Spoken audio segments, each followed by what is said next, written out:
법정 17번입니다. 17번. 법정 지상권에 관한 설명으로 옳은 것은, 자, 지상권은 토지 사용권입니다. 따라서 건물이 철거되더라도 지상권은 인정이 돼요. 다만 조심할 것은 1번. 법정 지상권이 성립 후 그 건물이 철거되고 신건물이 축조된 경우 그 법정 지상권의 존속기간 범위 등은 신건물이 아니라 구 건물을 기준으로 한다는 거 꼭 기억해 두셔야 되겠죠. 그 다음에 2번. 자, 법정 지상권은 법률 규정에 의한 지상권이니까 뭐 할 필요 없어요? 등기할 필요가 없고요. 또 법정 지상권이 발생하려면 건물이 있으면 돼요. 무효가든 불법이든 따지지 않습니다. 2번. 관습법상 법정 지상권의 건물은 등기되어 있지 않아도 무병하나 무허가 건물이어서는 안 된다. X가 되는 거죠. 3번. 토지와 함께 공동 근저당이 설정된 건물이 그대로 존속해요. 조심할 게 있는데 뭐냐면 토지와 건물의 공동 저당이 설정이 됐고요. 건물이 철거된 후 신축된 경우에는 법정 지상권이 발생하지 않는다는 것이 판례 입장이에요. 요거는 꼭 기억해 두셔야 돼요. 다시 말하면 토지와 건물의 공동저당이 설정된 후에 건물이 철거되고 신축된 경우에는 법정지상권이 뭐 하잖아요? 발생되지 않거든요. 근데 3번을 보시면 토지와 함께 공동근저당이 설정된 건물이 그대로 존속한대요. 건물이 철거되지 않은 겁니다. 따라서 뭐가요?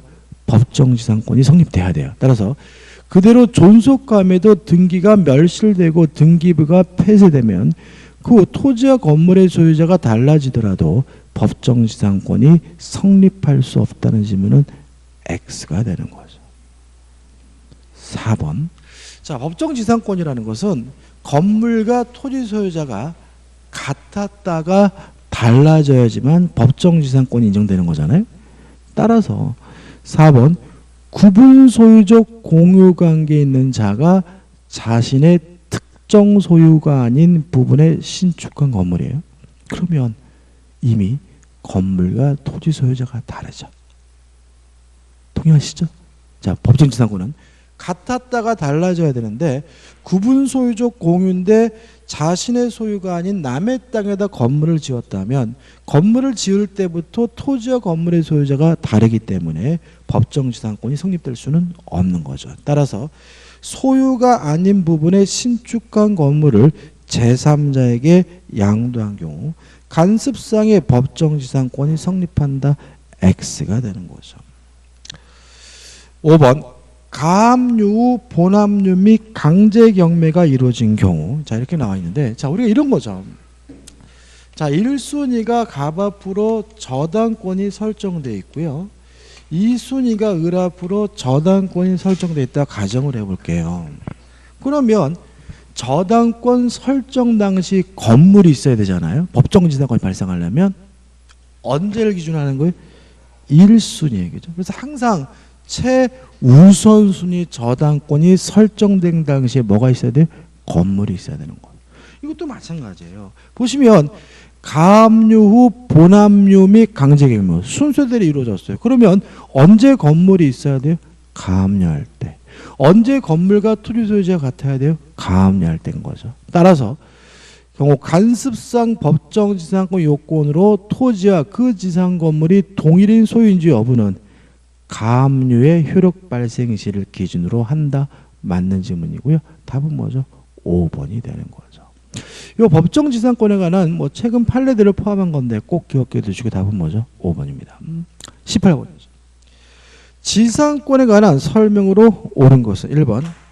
지상권은 한 필의 토지 전부가 아닌 일부에 대해서는 성립할 수 없다. X예요. 그죠? 자, 이런 얘기잖아요. 자, 땅이 갑의 것이고 건물이 을의 것인데 법정지상권이 성립이 됐어요.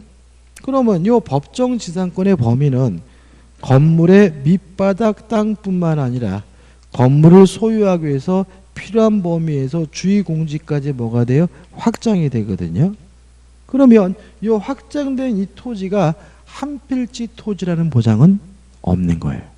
따라서 한필지 토지하여야 한다. 일부에는 성립할 수 없다. 다 뭐가 돼요?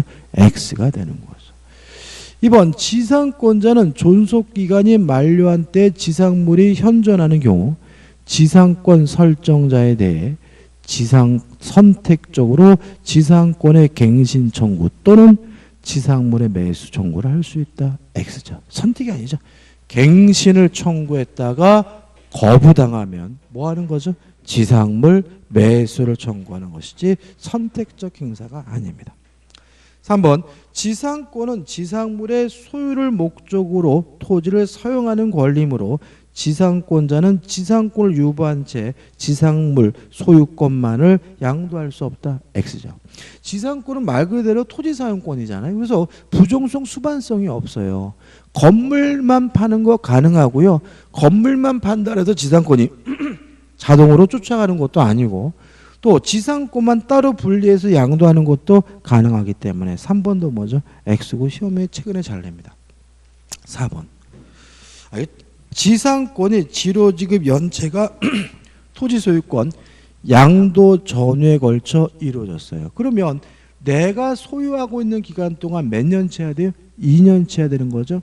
전 소유자가 못 받은 것과 내가 못 받는 것과 합산해서 2년치가 되더라도 소멸 청구할 수는 없는 거니까 토지 양수인에 대한 연체 기간이 2년 이상이면 토지 양수인은 지상권 소멸을 청구할 수 있다. 맞는 질문이죠.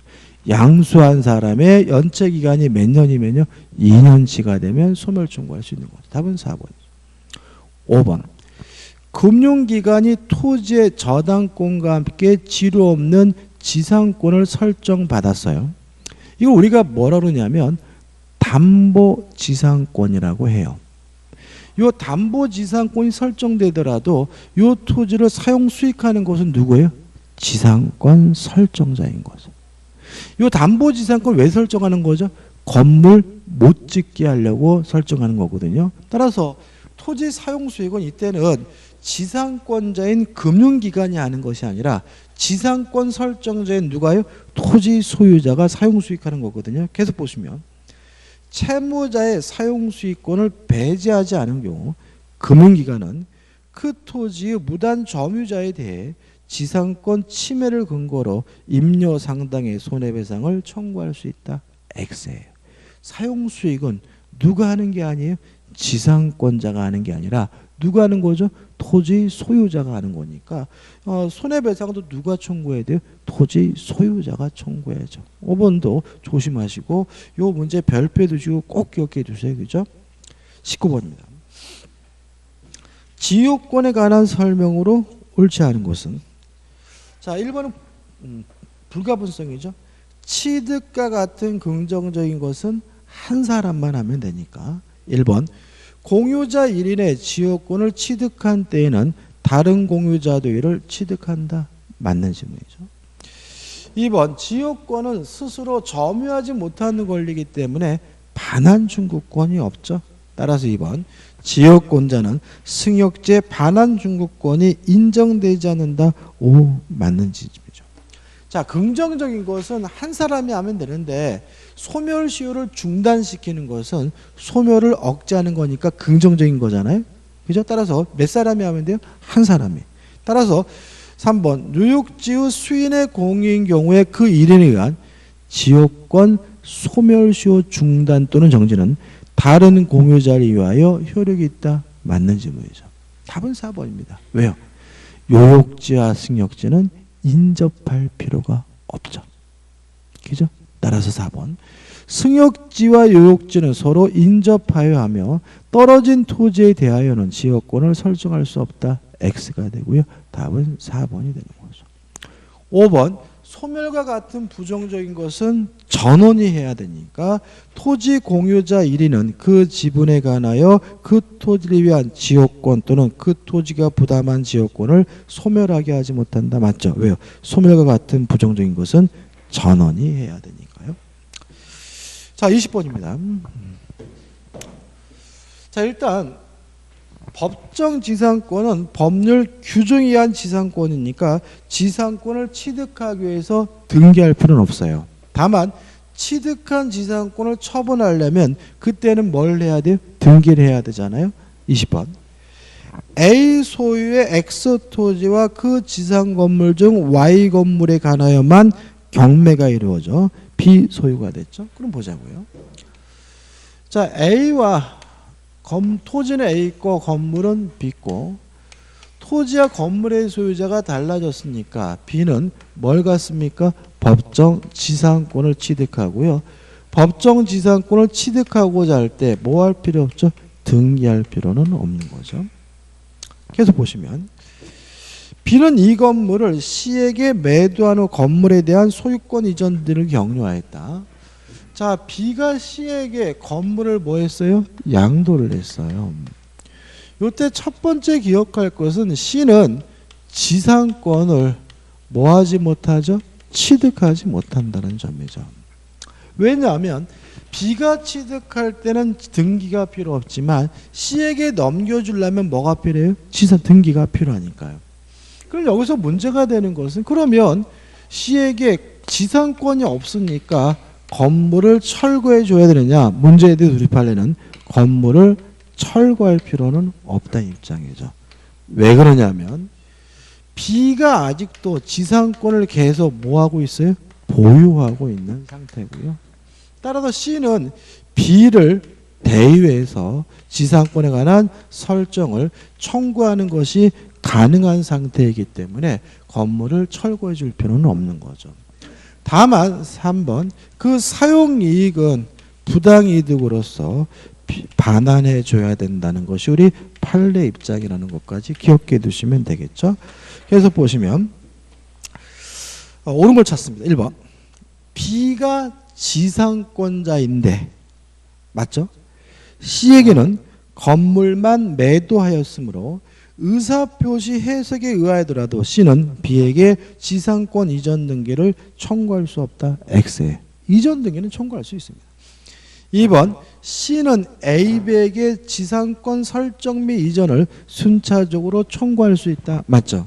그러니까 대의회에서 청구한다는 말은 B를 대의회에서 설정시킨 후 이전 등기 받으면 지상권을 취득할 수 있다는 얘기니까 2번이 맞는 지문이고 2번이 답이죠.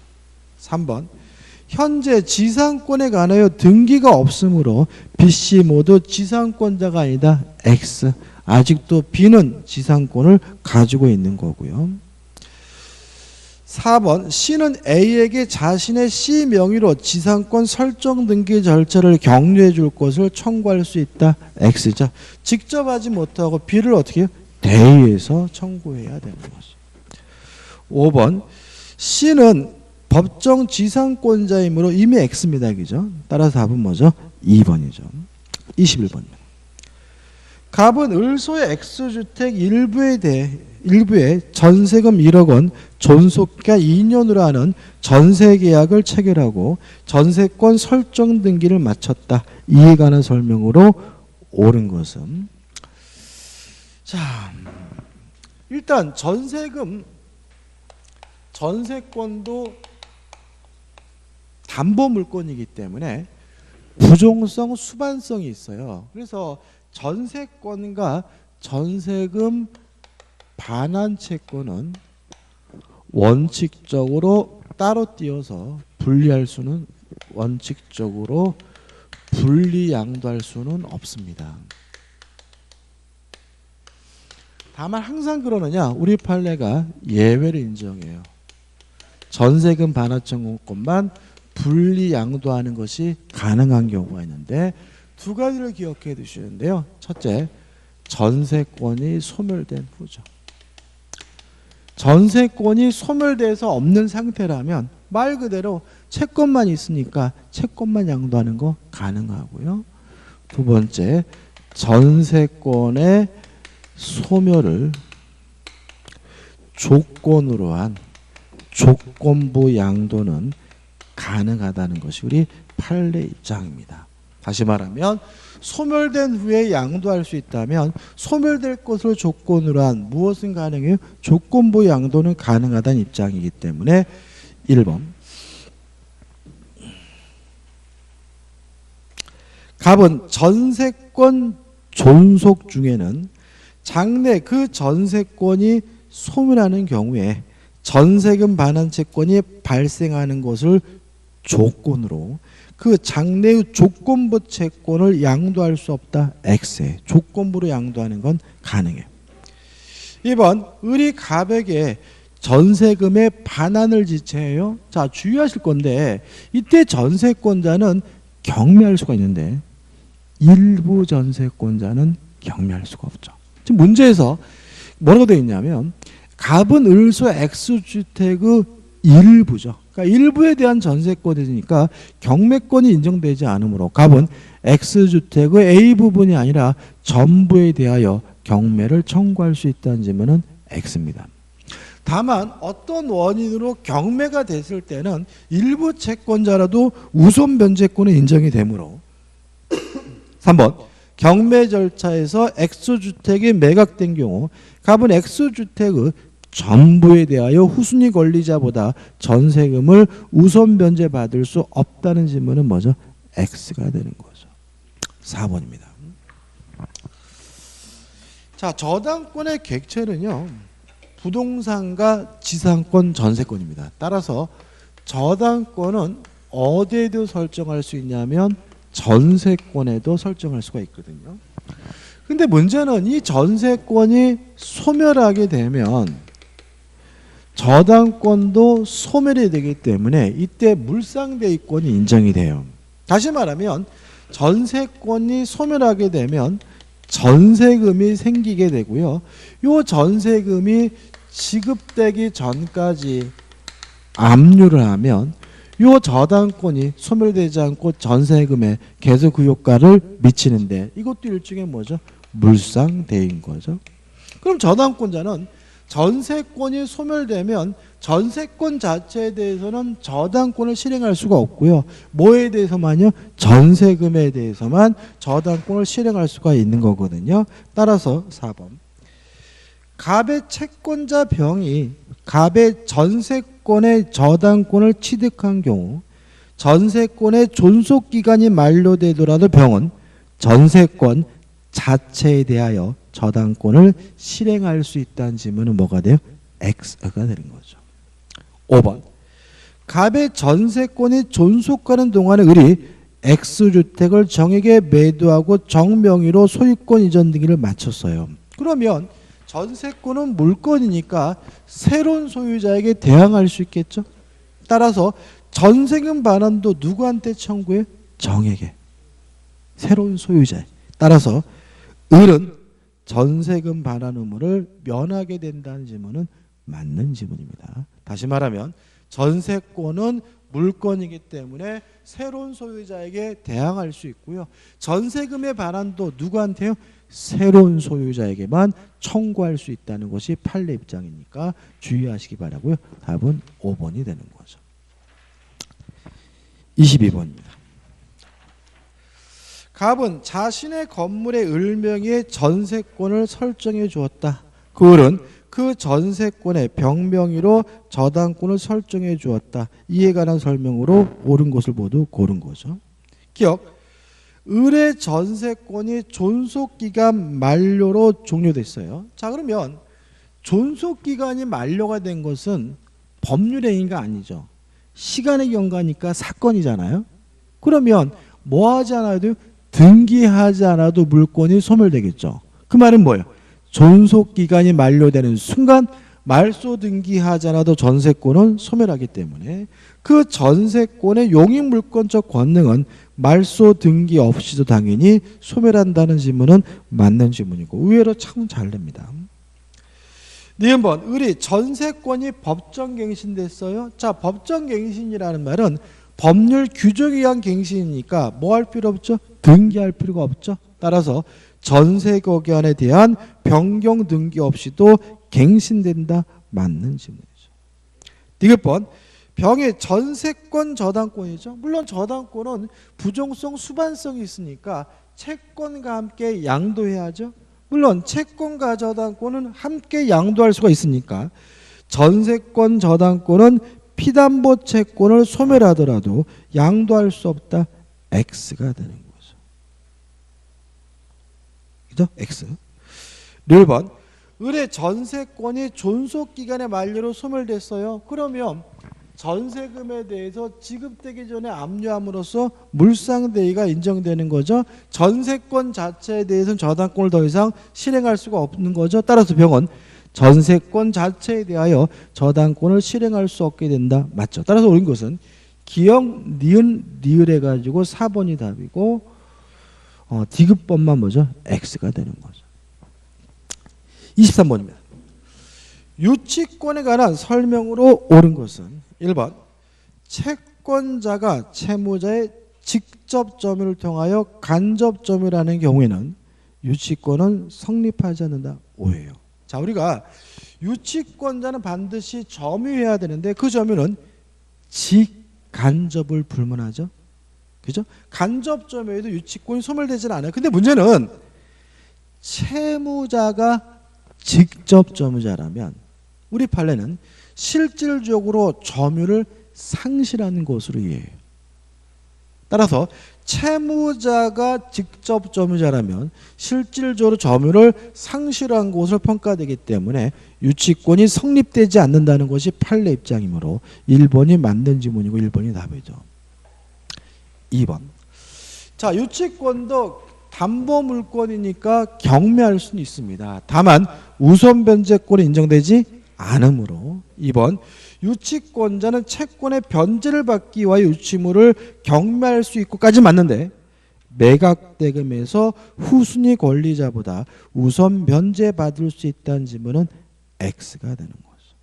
3번 유치권의 객체가 되는 물건은 타인의 물건이어야 돼요.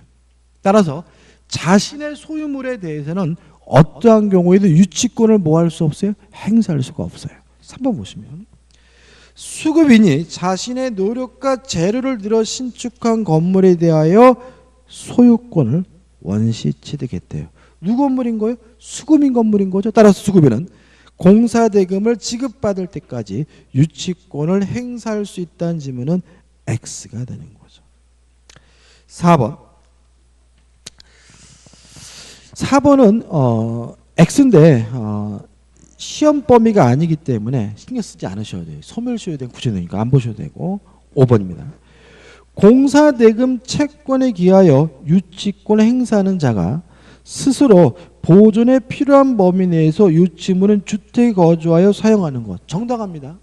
정당하기 때문에 소유자는 유치권의 소멸을 청구할 수 있다는 지문은 X가 되는 것. 따라서 옳은 것은 1번이고 1번만 답이 되는 거죠. 24번입니다. 갑은 자기 소유 X 건물의 전면적 수리를 을에게 의뢰하였고 대금 지급길이 경과했음에도 그 대금을 지급함이 없이 수리를 완료한 을에게 건물의 반환을 요구한다. 다음 중 틀린 거죠. 1번 이 수리대금은 목적물에 관하여 생긴 채권이니까 유치권이 성립되겠죠. 따라서 1번 을은 갑이 수리대금을 지급할 때까지 X 건물을 유치할 수 있다. 맞는 지문이고요. 또 유치권자에게 경매권이 인정되므로 2번 을은 X 건물을 경매할 수 있다. 맞는 지문이고요. 물론 선량한 관리자로서 주위에서 점유해야 되니까 3번도 맞는 지문이죠.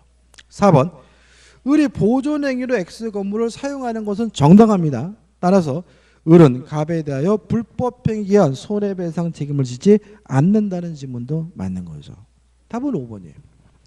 왜냐하면 유치권자에게는 물상대위권이 인정되지 않아요. 꼭 기억해 주시죠. 자, 유치권자에게 뭐가요? 물상대위권이 인정되지 않습니다. 따라서 을의 과실 없이 X 건물이 소실된 경우 을의 권리는 갑의 화재보험금 청구권에 미친다는 지문은 X고 왜 이것이 X냐면 유치권자에게는 뭐가 인정되지 않습니까? 물상대위권 인정되지 않는다는 거 꼭 기억해 두셔야 되겠죠. 25번입니다. 저당권의 효력에 관한 설명 중 옳지 않은 거죠. 1번 저당권의 효력은 부합물에도 미치고 종물에도 미칩니다. 따라서 부합이 됐으면 당연히 저당권 효력이 미치는 거고요. 다른 건 고려하지 않아요. 저당권 설정 전에 증축됐는지 후에 증축됐는지 고려하지 않고요. 또 무효간지 불법인지 그것도 고려하지 않고요. 또 경매 과정에서 경매 목적물로 그 가치가 평가됐는지 안 됐는지도 뭐 하지 않아요? 고려하지 않아요.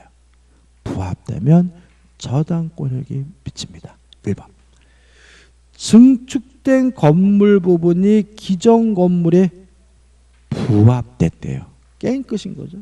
별개의 독립물로서의 효용을 갖지 않더라도 경매 절차에서 경매 목적물로 평가되지 않았다면 경락인은 그 증축 부분의 소유권을 취득할 수 없다. X가 되고요. 답은 뭐죠? 1번이 되는 거죠. 2번 건물의 소유를 목적으로 한 토지 임대차죠. 자유로운 문제입니다.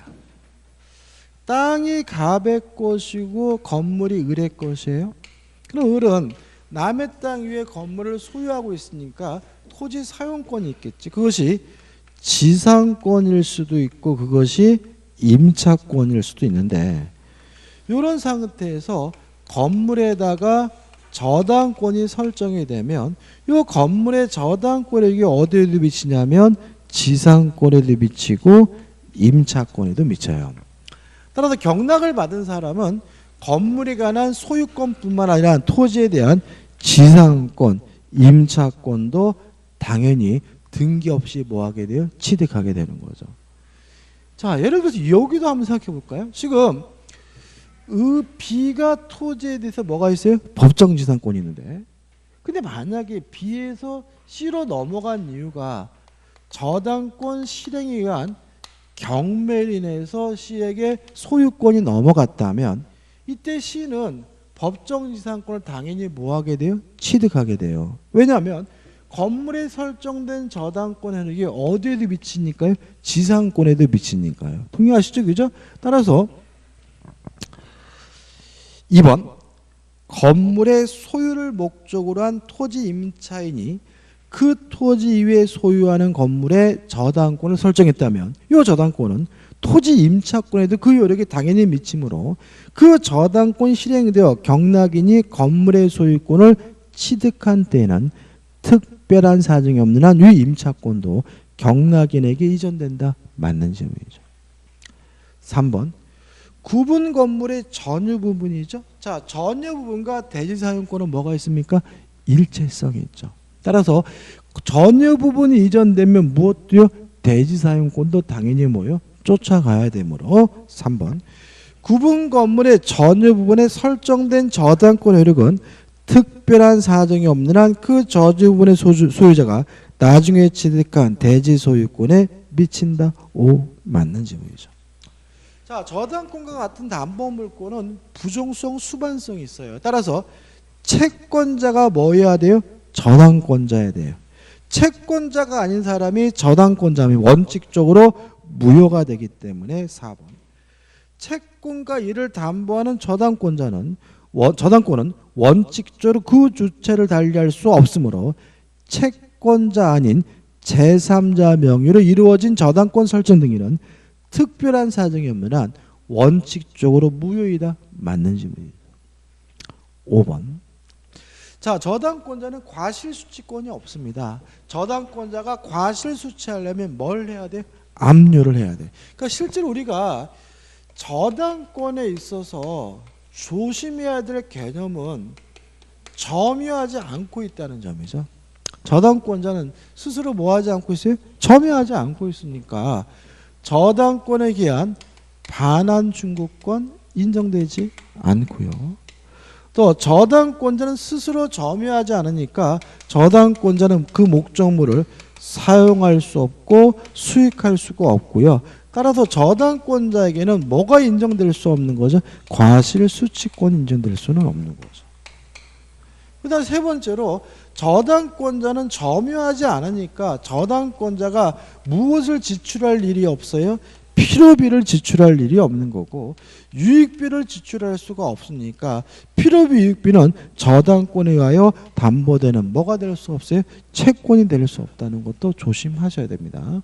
다시 말하면 저당권자는 점유하지 않으므로 압류하지 않는 한 과실수취권이 인정되지 않는 거죠. 5번 읽어볼까요? 저당권의 효력은 저당부동산에 대한 압류가 있은 후에 압류를 해야지 저당권 설정자 그 부동산으로부터 수취한 과실 또는 수취할 수 있는 과실에 미치지만 맞죠?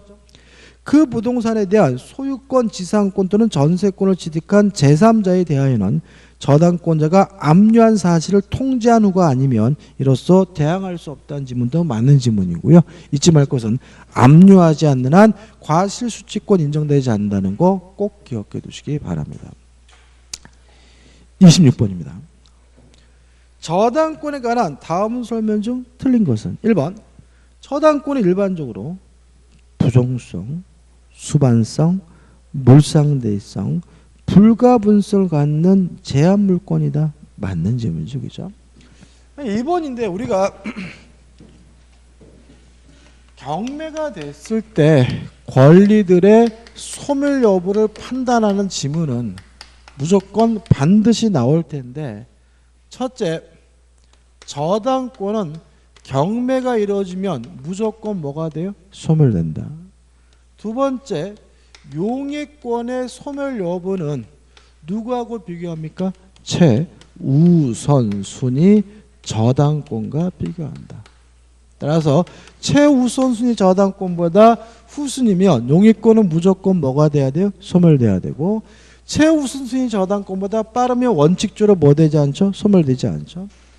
세 번째, 유치권은 경매가 되더라도 원칙적으로 뭐 되지 않아요? 소멸되지 않는데 조심할 것은 유치권이 경매가 되더라도 소멸되지 않고 경락인에게 대항하려면 경매, 개시, 결정, 등기 전까지 유치권이 뭐가 돼야 돼요? 성립돼야 됩니다. 이 정도까지만 좀 기억해 두시기 바랍니다. 되겠죠? 따라서 경매가 이루어지면 모든 저당권은 무조건 소멸되기 때문에 2번 후순위 저당권자의 경매 신청에 의하여 경락이 실현되면 선순위 저당권은 선택에 따라 배당을 수용하고 저당권의 소멸을 택하든지 아니면 배당을 거부한 채 저당권의 존속을 주장할 수 있다. X. 저당권은 무조건 소멸됩니다. 답은 2번이죠. 3번 동일한 부동산 위에 저당권이 설정된 때는 그 우선 변제 순위는 각 저당권의 설정 등기 선의에 한다. 물론 뭐죠? 맞는 질문이고 4번 저당권 설정 등기가 격려된 후 대항력 갖춘 임차인은 경매가 되면 무조건 뭐가 돼야 돼요? 소멸돼야 되므로 경락인에게 대항할 수 없다. 5 맞는 질문이고요. 5번 선순위 저당권이 소멸하면 후순위 저당권의 순위가 자연히 승승하는데 이걸 우리가 순위 승진의 원칙이라고 하죠. 27번입니다. 타인의 채무를 담보하기 위하여 저당권을 설정한 부동산의 소유자로부터 소유권을 양수한 제3자. 이 사람 우리가 뭐죠? 제3취득자라고 하고 제3취득자에 대해 시험 문제가 잘 나와요. 자, 옳은 걸 찾는데 첫째, 채무자가 반대하더라도 변제를 청구하는 것이 변제하는 것이 가능합니다. 2번 채무자의 의사에 반해서는 저당 채무를 변제할 수 없다. X죠. 다만 주의하실 것은 변제기가 도래해야죠. 만약에 변제기가 도래하지 않았다면 제3취득자라 하더라도 변제하고 저당권의 소멸을 청구할 수가 없으므로 3번 채권의 변제기에 상관없이 저당 채무를 변제하여 저당권의 소멸을 청구할 수 있다. X가 되는 거죠. 그 다음에 남의 빚을 대신 갚았다면 그 갚은 빚에 대해서 채무자에게 뭐 할 수 있겠어요? 구상할 수가 있겠죠. 따라서 4번 저당 채무를 변제한 때는 보증 채무에 관한 규정에 의하여 채무자에 대한 구상권이 있다. 맞는 지문이고 답은 뭐죠? 4번인 거죠. 그 다음에 변제하지 못했어요. 그러면 뭐 받을 수 있죠? 경락을 받을 수 있죠. 경매인이 되는 것이 가능하기 때문에 1번 저당 부동산의 경매 절차에서 경매인이 될 수 없다. X고요. 자, 돈을 갚지도 못하고 경락도 받지 못해서 쫓겨나게 되면 필요비 유익비에 대해서 뭘 받을 수 있죠? 우선 상한을 받을 수가 있으므로 5번 저당 부동산의 개량을 위하여 유익비를 지출한 경우에 저당 부동산의 경매 대가에서 그 비용으로 우선 상한을 받을 수 없다는 질문은 뭐죠? X가 되는 거죠. 28번입니다. 갑은 그 소유 나대지의 을이 저당권을 설정한 뒤 건물을 신축했어요. 그러면 저당권 설정 당시 건물이 없었기 때문에 뭐가 발생하진 않습니까? 법정지상권이 발생하지는 않죠. 다시 말하면 토지에 대해서 경매가 이루어졌을 때 이 건물에 대해서는 법정지상권이 발생하지 않으므로 건물은 뭐가 돼야 돼요? 철거가 돼야 되는 것이 원칙이죠. 다만 우리 민법은 이런 경우에 저당권자에게 건물과 토지에 대해서 한꺼번에 경매에 넣을 수 있도록 규정하고 있는데 이걸 우리가 저당권자의 일괄경매권이라고 하는 거죠. 첫 번째 주의하실 점은 건물에도 대금이 나오고 토지에서 대금이 나오더라도 건물 대금에 대해서는 우선 면제 받을 수가 없고 토지 대금에서만 우선 면제 받을 수가 있다. 왜냐하면 토지 저당권자니까요.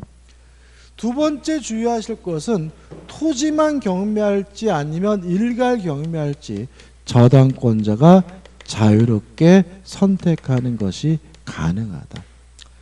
마지막으로 조심할 것은 이러한 일괄 경매권이 인정되려면 건물의 소유자가 반드시 저당권 설정자이어야 한다. 따라서 저당권 설정자가 건물을 소유하고 있는 경우에만 일괄 경매가 인정이 되고요. 누가 건물을 신축했든지 간에 저당권 설정자 건물의 소유자가 아니라면 일괄 경매할 수 없다는 것이 판례 태도이죠. 시험에 참 잘 냅니다. 기억입니다.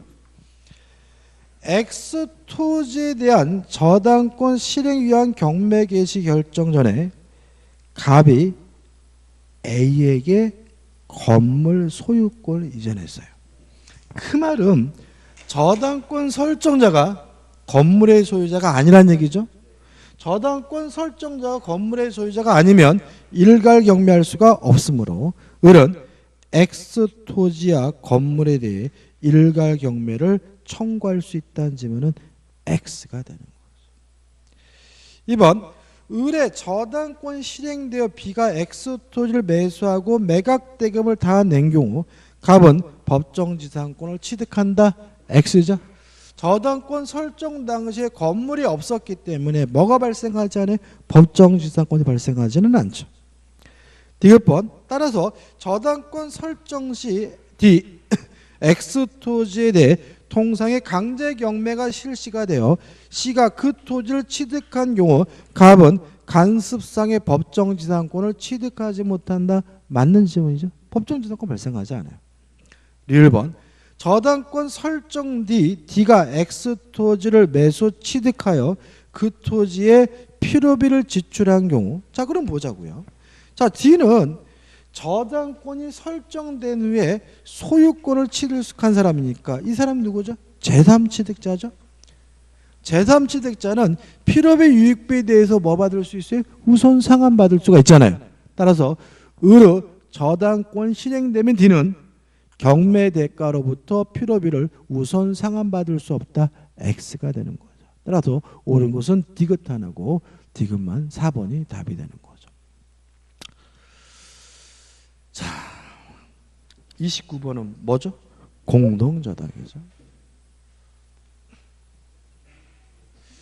참고로 공동저당에 대해서 시험 문제 잘 나옵니다. 솔직히 말하면 거의 나올 확률이 뭐 거의 100% 가까워요. 근데 마지막에 보세요. 마지막에 다 풀고 나왔어요. 그러니까 부동산 학개론도 다 풀고 민법도 다 풀고 시간이 남아서 막 몸이 꼬여요. 막 나오고 싶어. 그때 푸는 거예요. 다시 말하면 중간에 풀겠다라고 잡으면 시간이 오버돼요.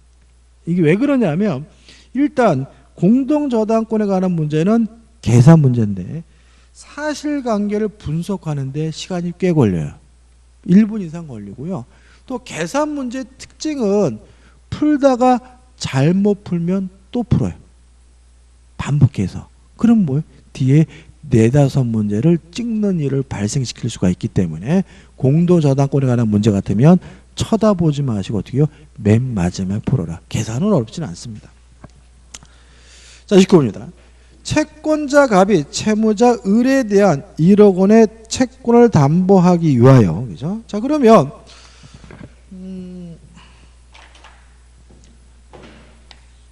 갑이 을에게 1억 원을 빌려준 거죠.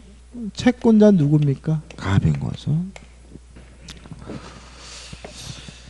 물상보증인 병소유의 X부동산, 정소유 Y부동산에 각각 1번 저당권을 취득하고, 그래서 지금 보시면 X부동산과 Y부동산에 뭐가 설정됐죠? 공동저당이 설정된 거죠. 그 다음에 A가 8천만 원 채권으로 X부동산에, B가 6천만 원 채권으로 Y부동산에 각각 2번 저당권을 취득했어요. 그래서 X부동산에 대해서 1순위가 누굽니까? 갑이고 2순위가 누군가요? A죠. A. 그죠? A. Y부동산의 1순위가 갑이고 2순위가 누군 거죠? B인 거죠. 갑이 X부동산에 대하여 먼저 담보권을 실행을 위한 경매하여 매각대금 1억 2천만 원의 배당 순위에 따라 갑과 A에게 배당되었다. 까지를 끊어볼게요. 자, 그럼 보자고요. 지금 만약에 지금 보시면 A가 지금 받아야 될 돈이 얼마냐면, 답이 지금 몇 번이죠? A가 지금 받아야 될 돈이 얼마죠? 8천만 원이죠. 8천만 원. 8천만 원이고 지금 20배당에서 A가 얼마를 받았습니까? 지금 보시면, 자 보세요. 갑이 X부동산에 대하여 먼저 담보권 실행하여, 이 경우 A가 Y부동산에서 8천만 원이 죄송합니다. 그죠? 1억 2천만 원이죠. 그죠? 1억 X에서 1억 2천이 나왔는데 지금 갑이 받을 돈은 얼마예요? 1억이니까 갑이 얼마를 받았겠어요? 1억을 받았겠죠. 그러면 1억 2천에 남은 돈이 얼마예요? 2천이니까 A는 얼마를 받았겠어요? 2천만 원을 받았겠죠. 그죠? 그죠? 그죠? 그 다음에 계속 볼게요. 배당 순위에 따라 갑과 A에게 배당되었다. 이 경우 A가 Y부동산 매각대금 8천만 원에서 배당받을 수 있는 금액은 왜 4천이 왜 6천이지? 그죠? 그죠? 잠깐만 6천인데.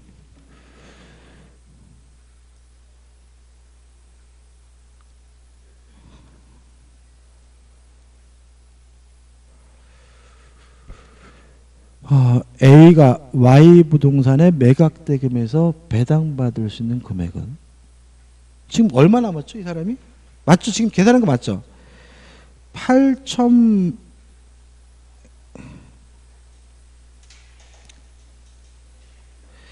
갑이 X부동산에 대해 먼저 담보권 실행해서 1억 1천 배당순위에 따라서 아니고 맞는데 지금 얼마 나왔죠? 1억 2천 나왔고 갑이 받아야 될 돈이 얼마죠? 1억이고 그러면 갑이 X에서 1억 원을 가져가게 되면 A는 얼마 받았죠? 2천만 원 받았죠. 근데 A가 받아야 될 돈은 얼마죠? 8천만 원. 그럼 남은 돈이 얼마죠? 6천만 원이거든요. 그러면 A는 이 Y 부동산에 대한 권리를 뭐 할 수 있죠? 대의 행사할 수가 있으니까 A는 Y에서 갑이 가지고 있는 1순위의 저당권을 뭐 하게 돼요? 대의 행사함으로 6천만 원을 다 갖거든요. 이해되시나요? 그죠? 따라서 답이 4천만 원이 아니라 얼마죠? 6천만 원인데 뭐 제가 뭔가를 빼먹은 게 있나요?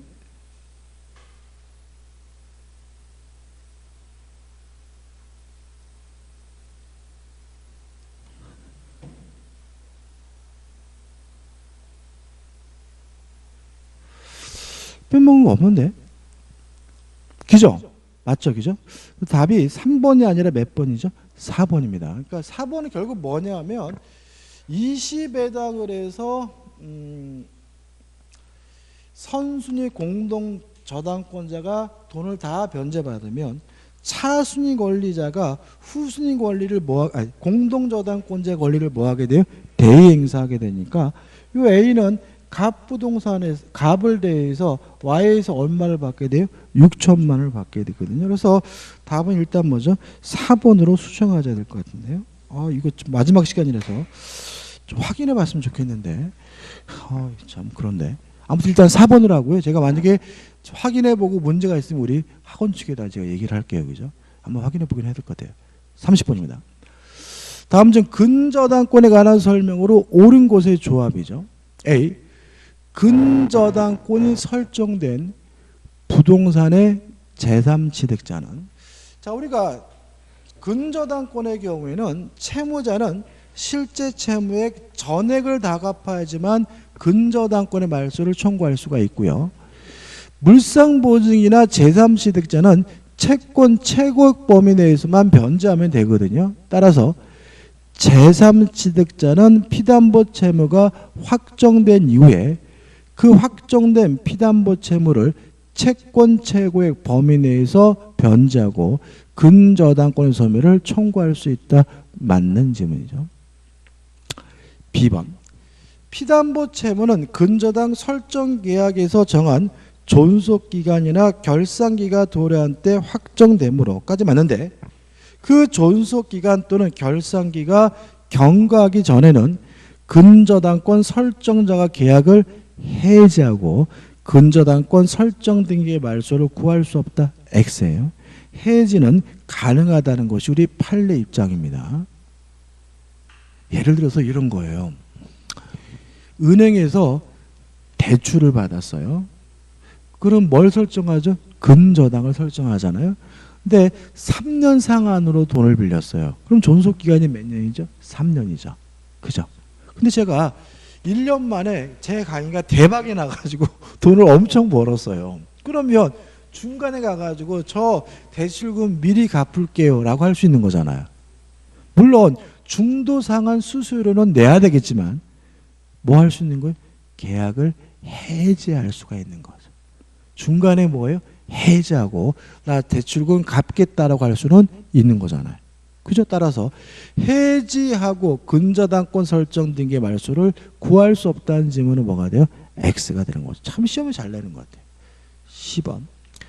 근저당권 설정 계약에서 존속기간이나 결산기간의 정한이 없고 또 이에 관한 다른 약정이 없으면 언제든지 뭐 할 수 있겠어요? 해지할 수 있겠죠. 따라서 근저당권 설정자가 근저당권자를 상대로 언제든지 해지 의사표시를 함으로써 피담보 채무를 확정시킬 수 있다. 맞는 질문이 되겠죠. D번. 근저당권 설정자가 근저당권 설정 계약에서 피담보 채무를 확정시키는 해제 또는 해제에 관한 권한을 갖는 경우에는 근저당 부동산의 제3취득자가 근저당권 설정 계약을 해지하는 묵시적 의사표시를 한 때에는 물론 해제는 명시적으로 할 수도 있고 뭐 할 수도 있어요? 묵시적으로도 할 수 있는 거죠. 우리 민법은. 근저당권의 피담보 채권은 그 설정 계약의 정한 바에 따라 확정된다. 물론 뭐죠? 맞는 지문이죠. 5번.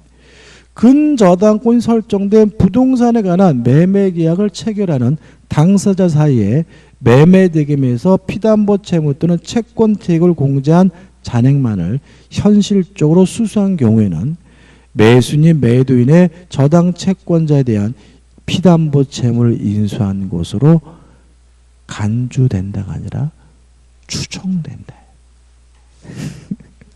추정된다. 따라서 옳은 것은 몇 번입니까?